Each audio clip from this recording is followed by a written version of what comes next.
folks. Welcome to another episode of Film Study. This is Ken McCusick. We're a little off the beaten path of the Expectation series today. Going to take a little break. Friday morning GM. We are here and talking about the Ravens 2025 depth chart. Doing that with me is Spenser Peterson. Spenser, how you doing? Doing well, Ken. Excited to be here. Loved having some of these off-season conversations as we kind of wait for the season to start in September. So good to be having these conversations in May. Yeah, it is a lot of fun, and OTAs just started today. We're recording this on the 28th. Of course, you're probably listening to this on the 29th or the 30th. But the Ravens have produced their initial depth chart. It came out actually yesterday. It's in an article from Ryan Mink out on the website if you want to go take a look at it. This is I believe, a PR-generated depth chart, which the media unit is reporting on, unless they change the responsibility and gave that job to Mink, who is the an editorial director there. It is he would. I think PR creates this depth chart with rules that come from football operations, but not any direct input from football operations, if that makes sense. So, in a way, it's kind of the biggest nothing that ever nothinged. And on the other side, we can kind of look at it and see there's some competition for roster spots on the margin. And that's what we're going to kind of focus on today. So, Spenser, looking forward to doing this with you. We'll start at the quarterback position, where the Ravens list 3 different levels, and this is true at every position group: starters, backups, and competing. And the way I look at it is a starter or backup has probably made the roster, and a competing is probably on the fringe, might end up on the practice squad, et cetera, et cetera. And not everyone who's competing can make the roster. And I think they have everybody who's on the 90-man listed somewhere in this depth chart currently. So there's a whole bunch of guys who, I think we'd be down to about 69 or 70 guys if you have an international exemption who might be possibly making it. So only about 7/9 of the names in total are going to make it. And we'll go through this. But the starter, you can probably guess, is Lamar Jackson. Cooper Rush is the backup here. And they have Devin Leary competing. Anything interesting to talk about with that?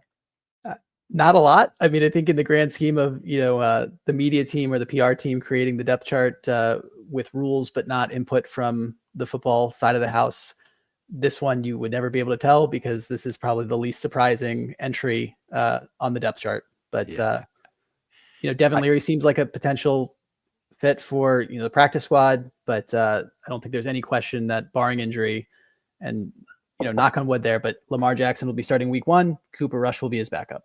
Yeah. Lamar Jackson looked fantastic today at OTAs, by the way, really accurate. He's really in shape. He's thin. It doesn't look like he's gained any of the weight back. So, and he looked right on the money. The passes were on target. So good shape there. And I would agree. Devin Leary, the practice squad, Cooper Rush on the 53. It's a pretty easy selection. Move on to running back. There is perhaps a discussion of whether or not a 4th guy makes the team here, but they've got 6 names in total. The starter is Derrick Henry. The backups are Justice Hill and Keaton Mitchell. And competing are Rasheen Ali, Marcus Major, and Stone and Toe. Did these make sense to you in top to bottom here? They do. I think I don't think there's any question Derrick Henry is going to be the starter. Backups Justice Hill, Keaton Mitchell, perfect sense. That's the core 3. I think Rasheen Ali, his path to the roster is driven largely by injury and not necessarily at the running back position. Obviously, if one of the guys goes down ahead of him, whether it be for the year, whether it be a PUP, whatever it may be, of course, he would have the inside track there. But I think more than that, even, he is probably the beneficiary if someone like an Emory Jones has to start the year on PUP, someone at another position, at the fringe of, the 10th offensive lineman, the 6th wide receiver, whatever it may be, he may be the beneficiary of one of those types of injuries. Yeah, that's a very good point. So that would allow the Ravens to take a 4th running back, where I don't think they normally would.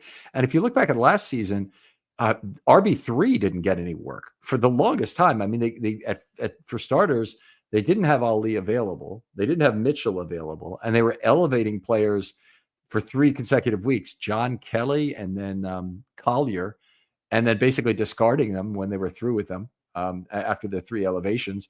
And moving on, and they basically were perfectly happy with that arrangement. And then Rasheen Ali came back, and he was active for, I think, something like 6 games last year. It was a limited number, but he didn't get a carry until week 15. And I don't remember what week it was, but we were fairly far into the season before RB3 got a single carry for the Ravens. I think it might have been Collier, by the way.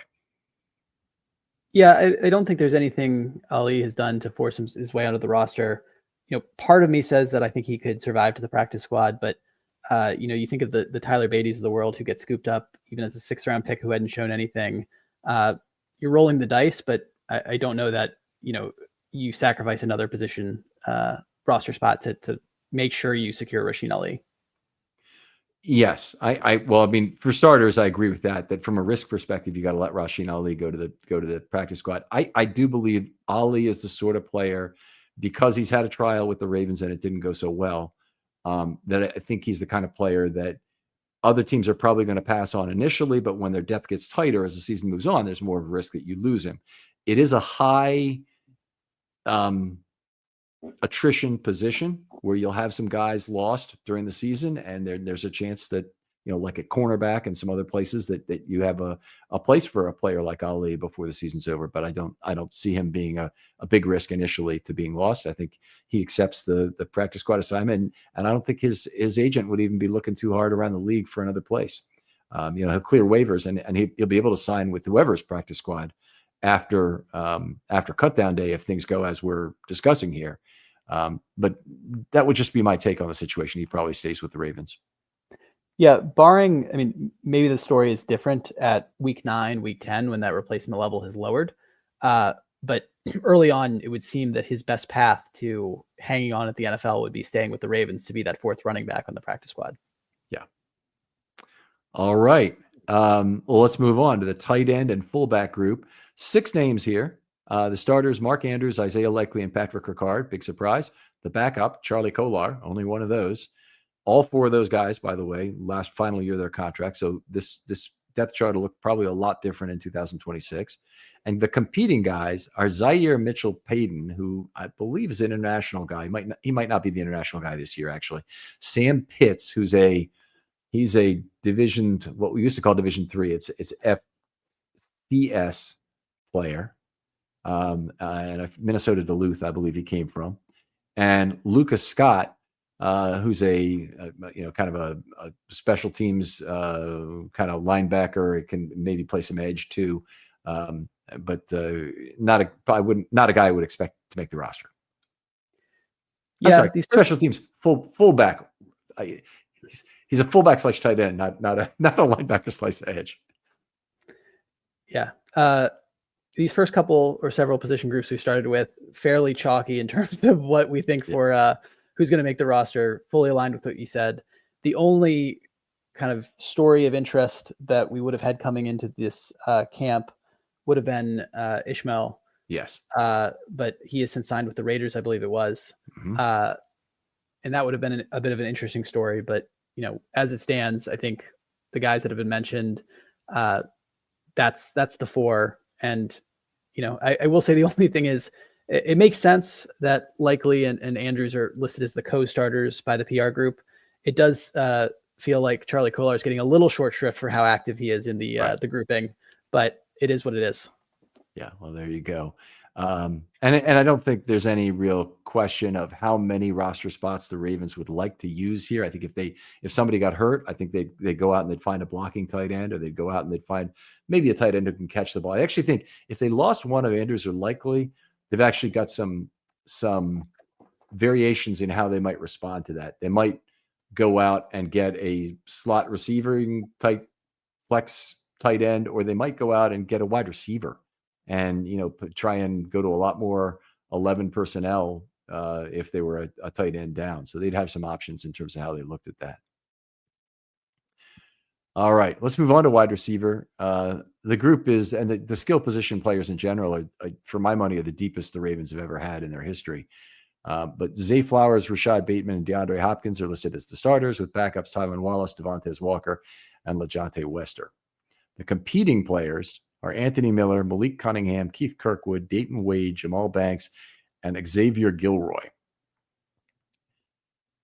So let's start with the starters. And I guess the one question I would have is, do you see Hopkins as a guy who will take snaps away from Bateman or Flowers? I hope not, other than and I don't have their exact snap shares from last year in front of me, maybe in the fresh legs offense spirit of going from 75 to 70% of snaps, or some on the margin takeaway. I would absolutely not want it to be from 80 to 55% or something like that. Right. Yeah, I think that would be, potentially very harmful. And Bateman and Flowers still have extremely valuable contracts. They're playing out with their first and second and first deals respectively. But Hopkins is here for 1 year only. And so they really, I know they'll want to get a good amount out of him. It looks like a guy that Lamar is going to have a good connection with, from what I saw today, and certainly is still got something to offer in terms of what he does on the football field. But if he starts taking snaps from either Flowers or Bateman, I'm going to be a little bit upset about it. Tylan Wallace should still have a big run blocking role. Devontae Walker is a guy they're really going to have trouble getting on the field. And I look at the roster and I'm concerned. I hope special teams basically keeps him active and that forces him into the offense something. I think that's also the case for Wester and also the case for Wallace. All three of those guys could be guys that are too valuable not to have for special teams purposes, and therefore you get them on the field some, at least, in the offense. Yeah, I mean, what I'll say about Walker is he is a guy that I am perfectly happy, if the circumstances that it happens under are correct, that Ravens fans on Twitter are screaming that we haven't seen anything from this guy. We don't know what we have in him. He's a bust because he can't even get on the field. But if that's because he can't get on the field because Flowers, Bateman, Hopkins, Wallace are sucking up all the snaps and there's just no way for him to get on, I'm perfectly fine with that. Yeah, especially if the offense is at 3.05 points per drive or something like that, where you're just loving the result of everything, and there's Tylan Wallace is going to be a big improvement to that. Well, maybe, but maybe not. And Walker may be the guy that gets the short end of the stick, just because you have to deactivate some guys. It's a zero-sum game in some respect, that someone has to be shut down. And if Wester is the primary returner and Wallace is your special teams ace / run blocker / emergency fill-in at wide receiver, Walker just might be the guy who draws the short straw. Right. I think that's very possible. So we move on. I think the most interesting group is the offensive line here. They have the starters listed: Ronnie Stanley, Andrew Voorhees, Tyler Linderbaum, Daniel Fa'alele, and Roger Rosengarten. Seems a reasonable combination they might start the year with. I think 4 of those 5 are certain of their positions if they're healthy. I think Voorhees is the one that's probably up in the air at this point. The backups: Joe Noteboom, and since he's the backup left tackle, I think he's secure. Ben Cleveland, Emory Jones, Carson Vincent are 4 they list. Now, Emory Jones has a labrum problem right now, and he couldn't play if it was today. They're talking about him being ready for camp. We'll see if that actually materializes. If you hear labrum injury for an offensive lineman, I don't know about you, but I'm not particularly optimistic. No, that is concerning. Luckily, or maybe not luckily, but a silver lining is that there are a lot of options for this offensive line, that guys that can or should potentially be on the roster that there probably aren't enough spots for. So in some ways that, you don't want injuries to happen, and this is not the way you want depth to resolve itself, but in some ways it makes certain decisions that would have been difficult easier. Yeah, that's a great point. And in the case of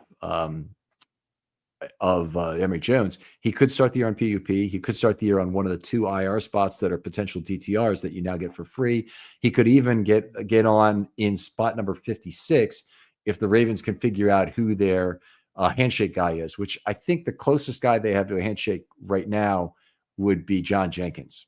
And I don't know what he's making. If he signs for more than the vet minimum, then that won't work. But if he's a guy who's at the vet minimum, doesn't have a particularly large guaranteed number, that would be fine. And then they can just re-sign him immediately after the switch has been made to put an Emory Jones or somebody else onto the IR.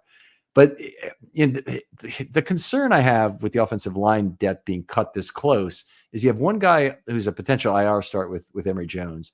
You have another guy in Carson Vincent, who I think the team hopes never gets on the field this year. That would be my expectation for Vincent.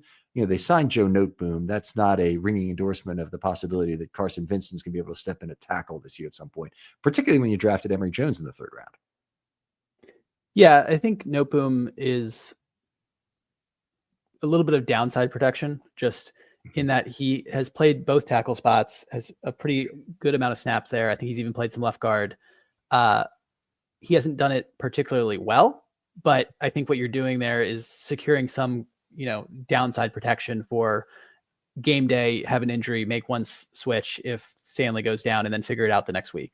Yeah, great point. They do love to make their single switches to get in, and at least Noteboom gives you that option, being a potential left tackle, and doesn't force you to move Rosengarten, say, a year before you wanted to, which is a big deal. And the only thing I was going to say is the Vincent roster clogging.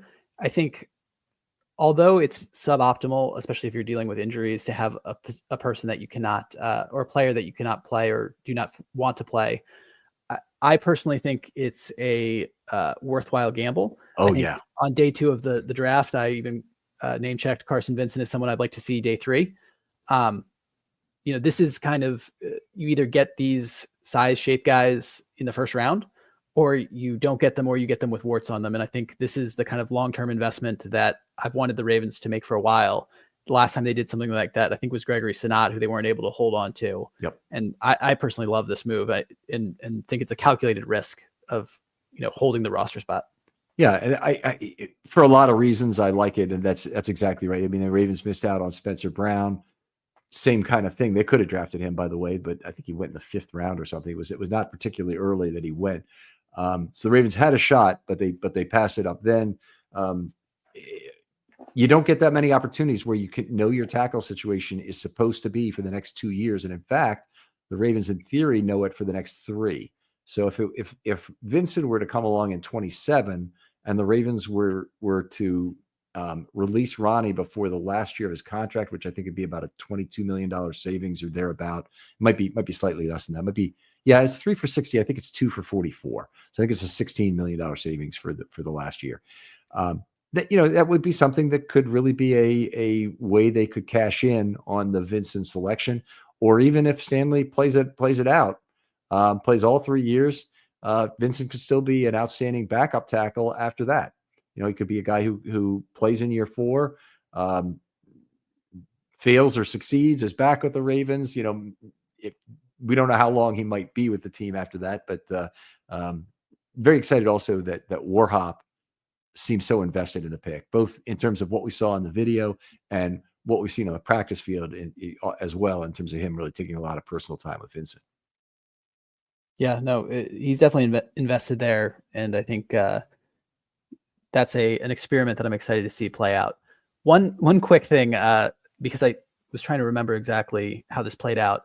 So Spencer Brown was picked 93 in the 2021 NFL draft. Third round, but even more notably than that, because I thought I remembered this is how it played out, he was actually the pick just before the Ravens picked at 94, and they selected Ben Cleveland. So I think from a positional value perspective, it's maybe not Joe Staley, Ben Grubbs, but it's similar dynamic.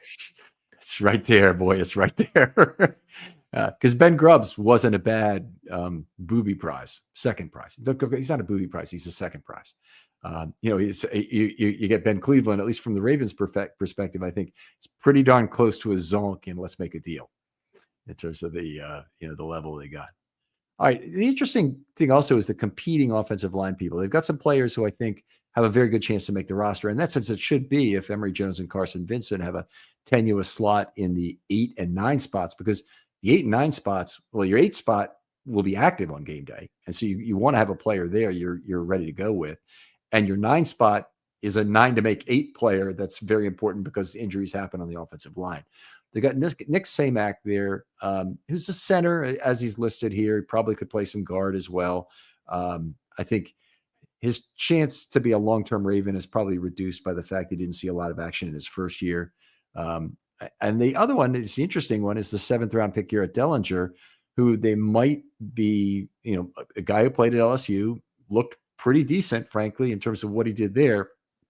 And either one of them potentially could be the guy that replaces Linderbaum if for some reason the Ravens can't get a contract done that extends him beyond 25.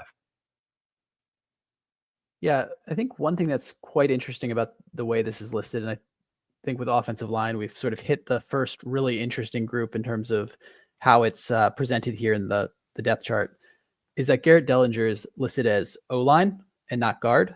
I thought that was particularly interesting given that he has a potential future at center. Yeah. There's a couple interesting designations here. Guard tackle Ben Cleveland. I guess that makes sense given that he's sort of their super sub. But he's had some time at center, so I'm a little surprised they didn't just call him O-line. And then Emory Jones is specifically listed at tackle, and I wonder if that's a little bit of they'll try him at tackle until he has to kick in. But that sounds like a unearned promotion for Emory Jones there. I think he's probably a guard tackler, and I think that's the best use of him. I think they're not going to have a spot at tackle if things work out from an injury perspective, but they might have a spot at guard for him if things don't work out there.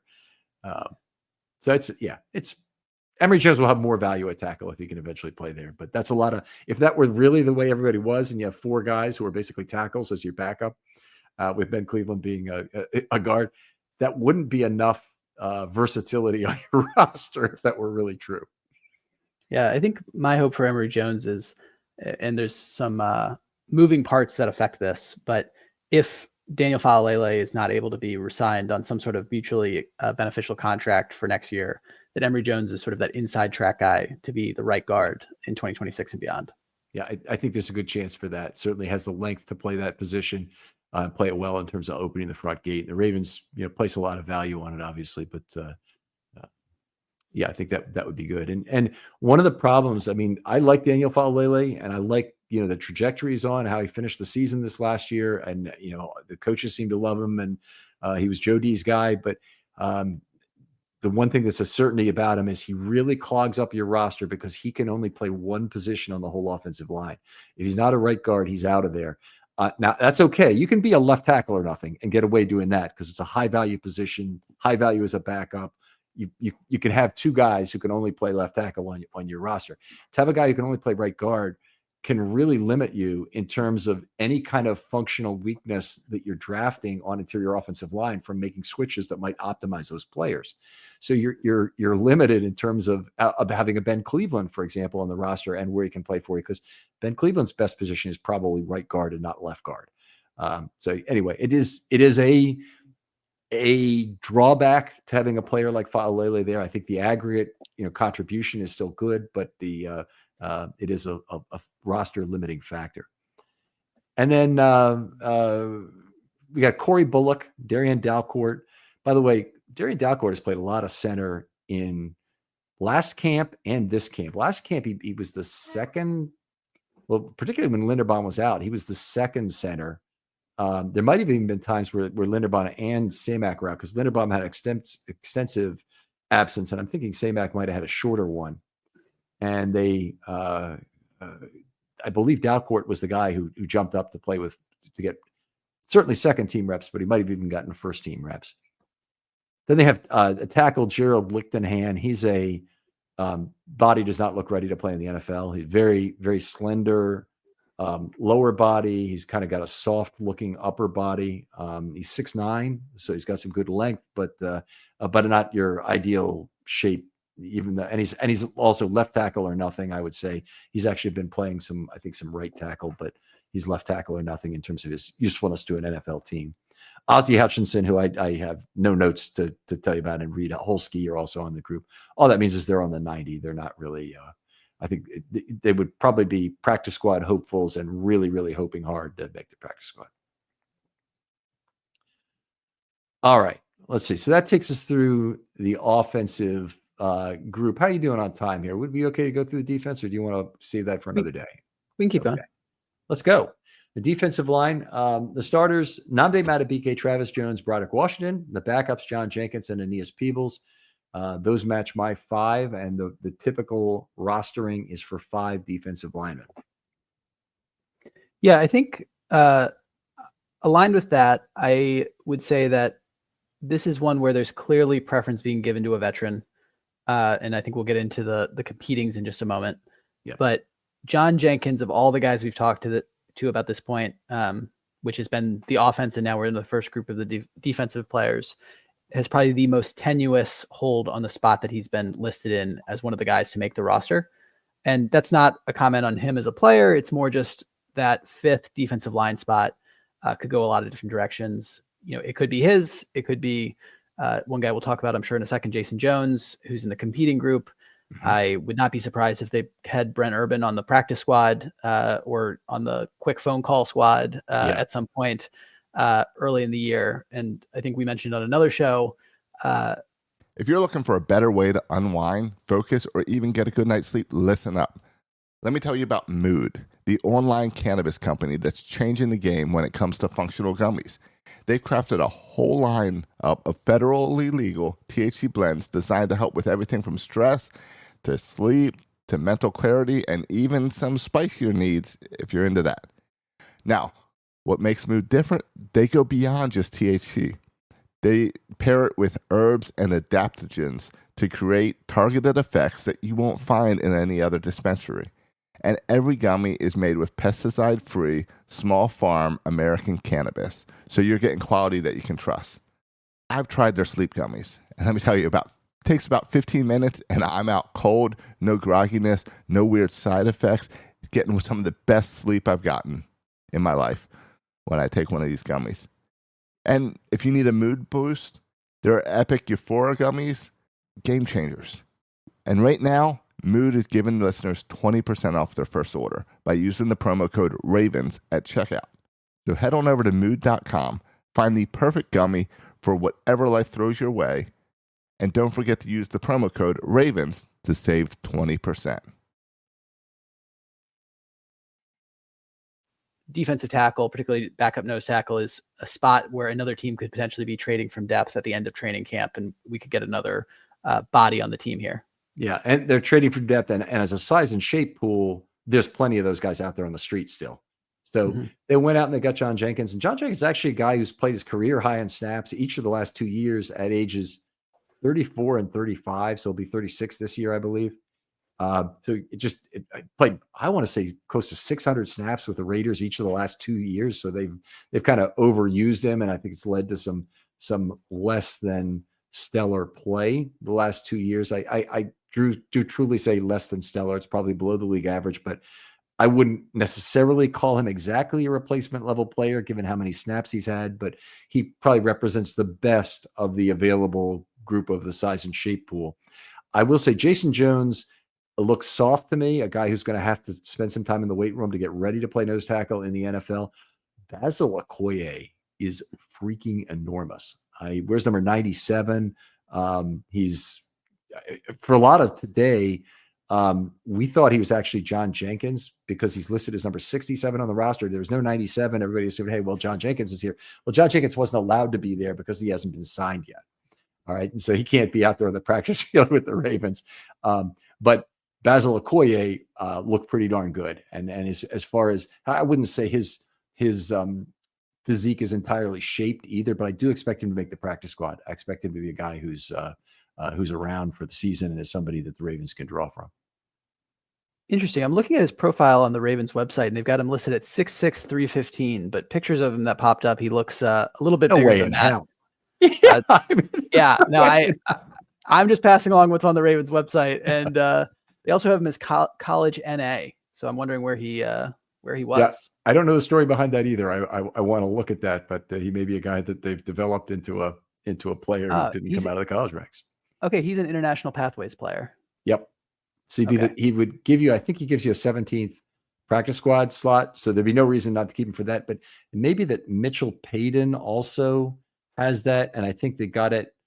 Oh, this is one that could actually come up. Ajabo is an IPP guy also. He's qualified for that. So on the 90, okay, here, I think this is how this works. On the 90-man roster, I believe you can increase by one for an IPP player. But if you have three, you still only can use it on one player. When the regular season starts, you can have one more guy, I believe, on the practice squad, taking you from 16 to 17 if you take an IPP player and IPPP. But Ajabo qualifies, Okoye qualifies, and there might be one other guy. Mitchell Payton. Right? Mitchell Payton might qualify also. So it'd be interesting to see how they use that spot in the end. Yeah, I don't personally believe that Ajabo is a guy who lasts on the practice squad. I think they cut him.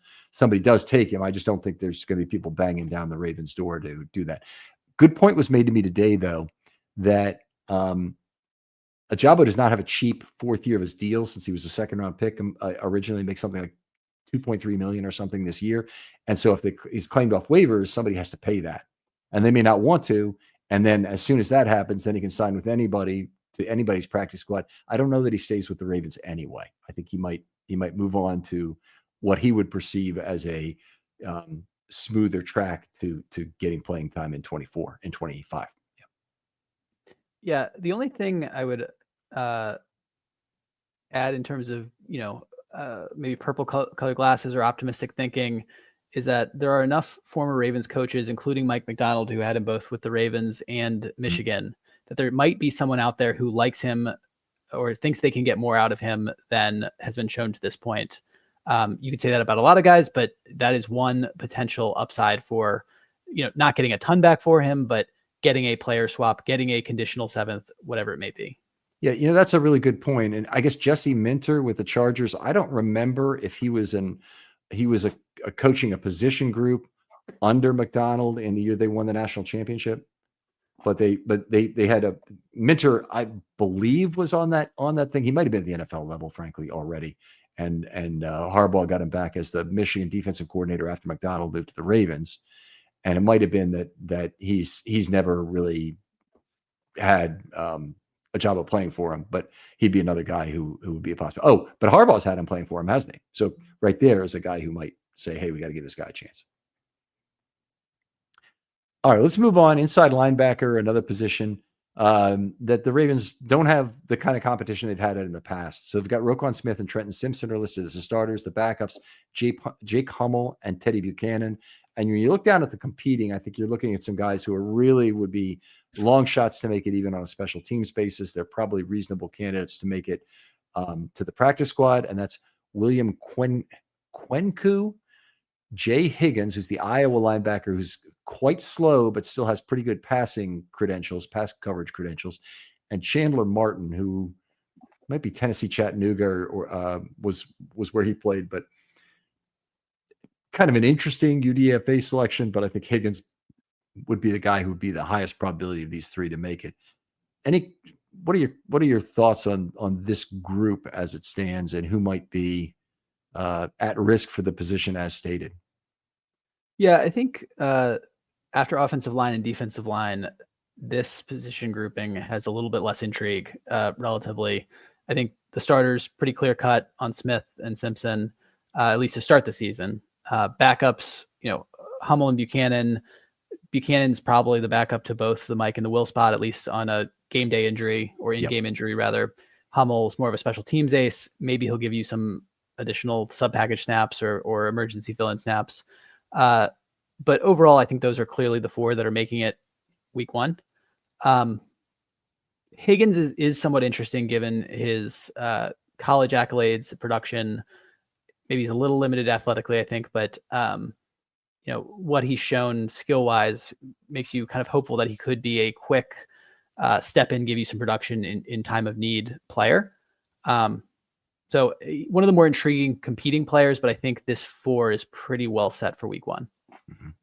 Yeah, that's where I am as well. And it's Higgins in particular might be a guy who they have as a special teams elevation for some weeks. They could have a linebacker down. They could have another player, wide receiver who can't play some week where, Tez Walker or somebody who you really need another guy to cover kicks and do things. And then it could be a Higgins is the guy who gets elevated.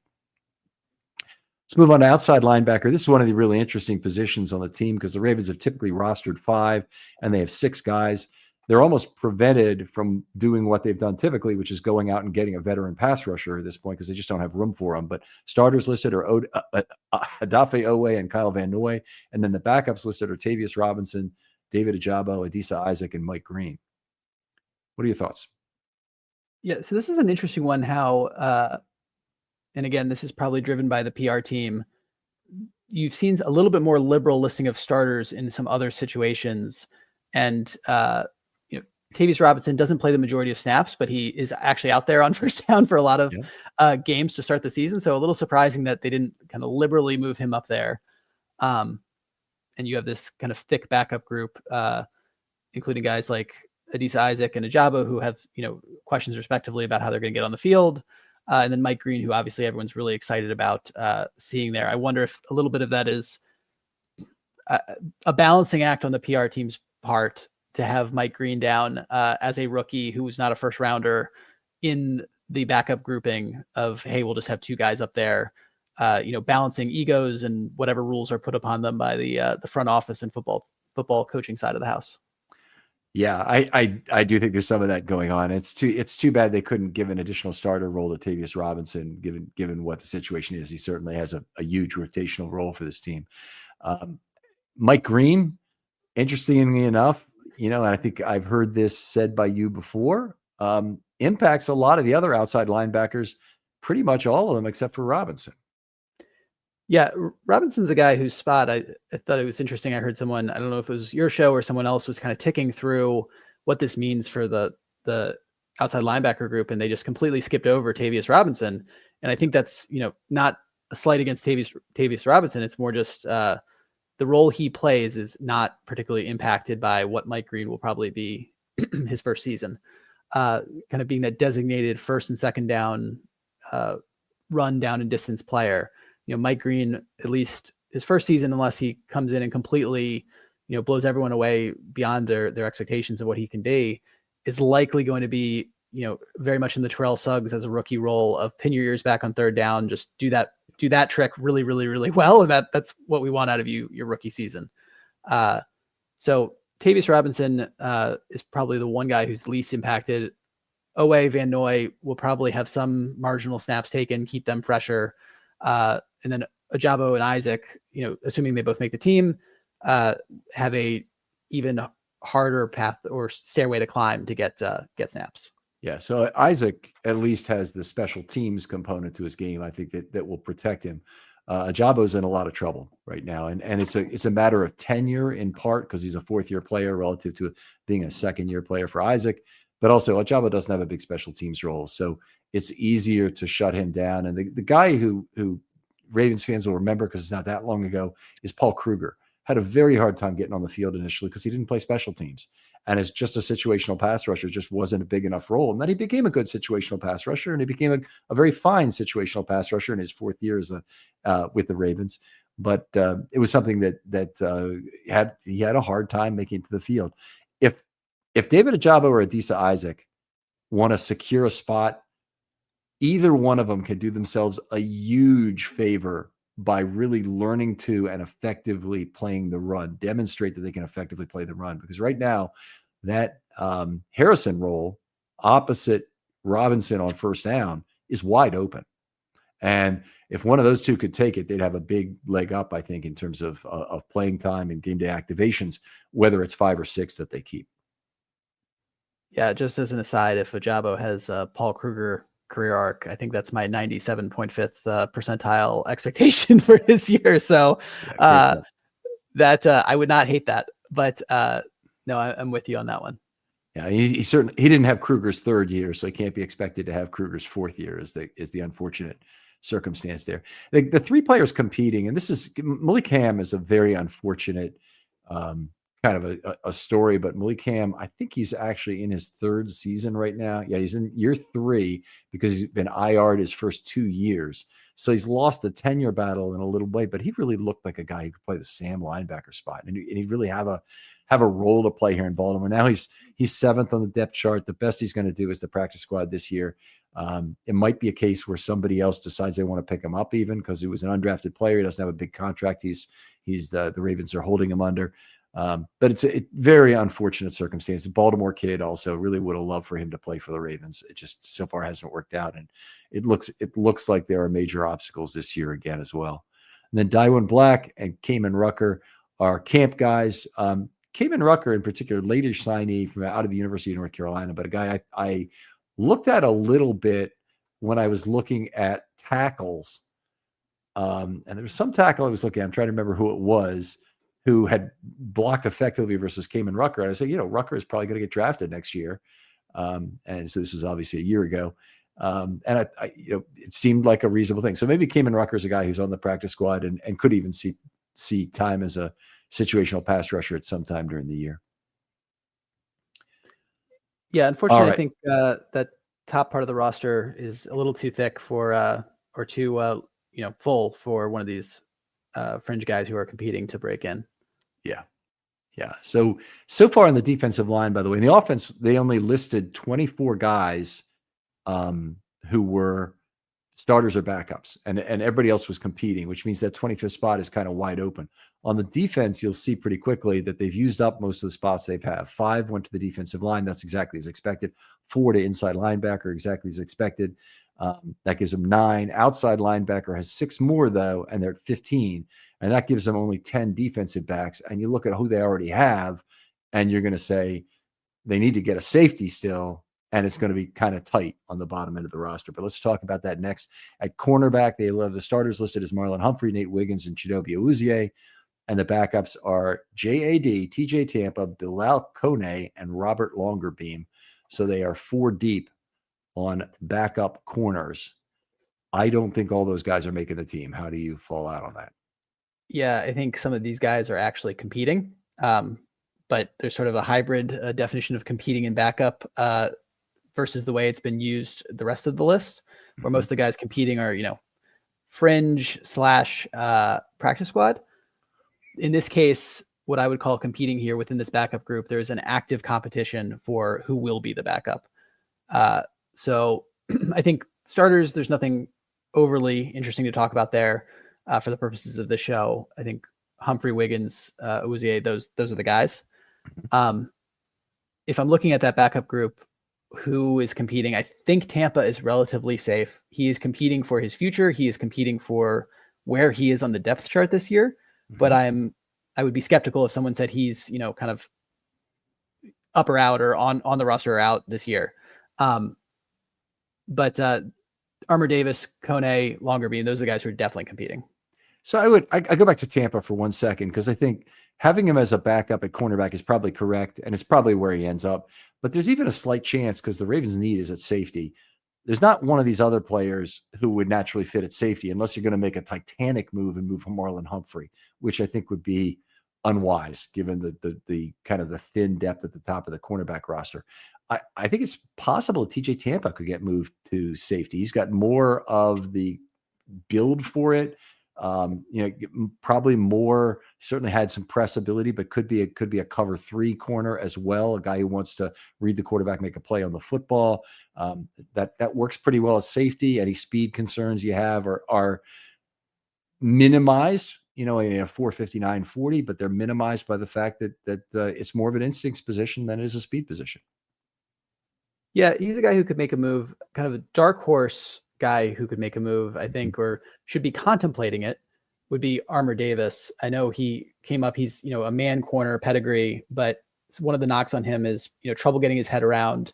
He has good athleticism. It might be a big jump, but he's also kind of hanging on for his life in terms of NFL roster. So that, might be a wild idea, but he's someone who maybe should be thinking about, given the kind of spots that are open, that could be something he could, put his hat in the ring for. Right. His roster spot's definitely in jeopardy. So from that perspective, yes. I'm looking at the Ravens perspective, and I'm kind of questioning, it's not a multi-year solution if you go after JAD and move him to safety. It's a 1-year solution. And maybe that's all they need, because Darius Washington will be back. And we get kind of an interesting injury report on Washington that he might be back as early as November. That's when Washington thinks he'll be back from this injury. I don't believe that's the case. I think I can't imagine they'd carry him on the roster with an IR DTR spot, hoping that he'd be able to return in week 14 or something. Even Harbaugh was a little bit sick. Well, I'm hoping that means December kind of thing. And if you want to listen, go out there and listen to the interview directly from Harbaugh. Don't take my quote for it, because I'll mess it up somehow. But I reading between the lines, I don't think Harbaugh expects him back at any point this year. It wasn't the injury an Achilles? Achilles tear. Yeah, there's a clean tear. That's how it's decided today. Whatever that means. So I had not heard that injury report. I am actually taken aback that they had that kind of timeline for an Achilles. Yeah. But defensive backs don't need to be explosive or firing off. Yeah, sure. Okay. All right. Very good. So We'll No, move on safety's to an instincts position, so we'll be good. we'll move on to safety. The starters are Kyle Hamilton and Malachi Starks. The backups are Sanusi Kane and Bo Braid. You just look at that list. It's a very, very, very thin group of safeties the Ravens are working with, particularly in terms of guys who can play the back end with Ardarius out. Yeah, it's a little frightening. I think there's definitely room, or not even just room, necessity to get a guy who has more coverage chops, split field chops than what they have. I don't hate it if one of Sanusi Kane or Bo Braid makes the roster. Probably not room for both of them. But this is probably my most concerning spot. Yeah, it definitely has. And I look at this, I think they're a -2, frankly, at safety right now, because I think they would like to have two guys who could play the back end if they want to safely move Hamilton forward, because you'd want to have three guys who can play the back end. You don't want to be forced into, again, as has happened so many times over the last 2 years, into playing Hamilton at a specific position out of need. I mean, it takes away, the queen on the chessboard is, blocked by other pieces if that's true. Yeah, I think they need to be, and I know you've talked about looking kind of for the rookie and year one experienced players that are available across the league. I think in some ways, I mean, obviously this is a suboptimal situation. In some ways, they almost have another undrafted free agent opportunity here to sort of scan. And I would think any of their kind of pro level scouts this should be their top priority right now, is looking around, who's a guy who's flying under the radar that we can scoop from another roster, who's not on a 53 or maybe not even in camp right now, that we think is interesting. Yeah, I would bet they've got someone who maybe they didn't consider him a draftable player, but someone that was on their list of players who would be UDFA targets, who would be not on somebody's roster right now. I would be shocked if there wasn't a guy like that. We're dealing with 90-man rosters right now. They are the signs are all there that they're working through some roster constraints right now with how they're working. So they may have guys lined up and they may be saying, "Hey, come in June 1st. We're really excited to have you." But this position in particular, get them in the building. I mean, geez, get these guys in the building and studying right now. There's other players on the team who probably don't need it. You can't just release them and automatically get them back or whatever. But there are other guys on the roster who don't need to be there. And they identified John Jenkins as a guy who doesn't need to be there until June 1st. So they're perfectly happy with that. And I think that's correct. They've got Sanusi Kane and Bo Braid now playing a lot of back end. So they're getting their trial right now in OTAs, and they may or may not, or the experiment may or may not continue with both players into camp. It wouldn't surprise me if we saw them both on the back end in some preseason games, but it also wouldn't shock me if they kind of shied away from one and were trying to test out somebody else, whether that's Tampa, somebody outside the organization. If they buy into a veteran safety, it almost certainly will be somebody who doesn't get time in the preseason outside the first half anyway. So there's still a lot of snaps to be had on the back end of this defense, to be trial snaps for somebody who's healthy and ready to go in this preseason. Yeah, absolutely. I think this will probably be, along with nose tackle, probably one of the most interesting preseason and camp position battles, or maybe not even battle, looking for someone to fill the void. Yeah. Cornerback is probably a battle for the 5th and 6th spots, but this is a who steps up kind of situation. Yeah, absolutely.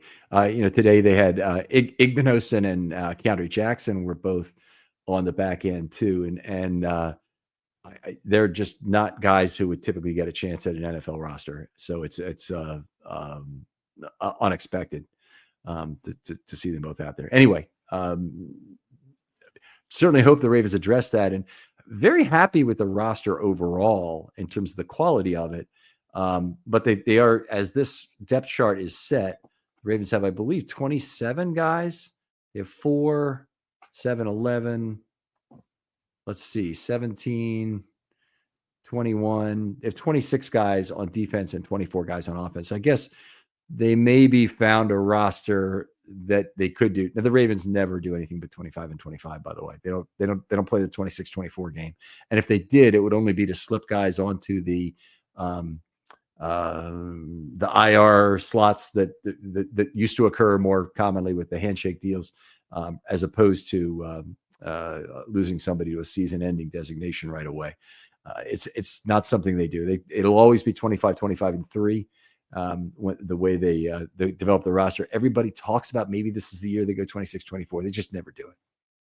Yeah, I think some of this, or if I'm looking at where I think the specific pivot point or fulcrum point between that 26, 24 is, it's, I think, some sensitivity to the draft picks, to the incumbents, that seventh cornerback, that competition that is in backups, Right. and then putting on the offensive line, Samak and Dellinger in the competing. I think ultimately that 10th offensive line spot, is what pushes the, and it could be LE, but I think it's ultimately a 10th offensive lineman that pushes the offense to 25 and probably subtracts from that cornerback group down to 6, and thus making 25 on the defensive side. I think you're exactly right. I think these are the exactly 2 players who could get it, and they could play some sort of game with the injuries, and not in a game. I mean, hey, there's going to be attrition in camp, so people are going to get hurt. The roster is not going to look exactly like this. They're going to be 3 new players in to replace players who otherwise would have started the season with the Ravens probably. And Ardarius Washington is just the first domino to fall in that regard. But it'll be a different roster come opening day than the 50 they have planned between offense and defense here. All right. Always great talking football with you, Spenser. Thank you for joining us on Friday Morning GM here. Can you tell people where they can talk football with you online? Absolutely. You can find me on Twitter/X at SpenserCP. That's SpenserCP. Always happy to talk Ravens.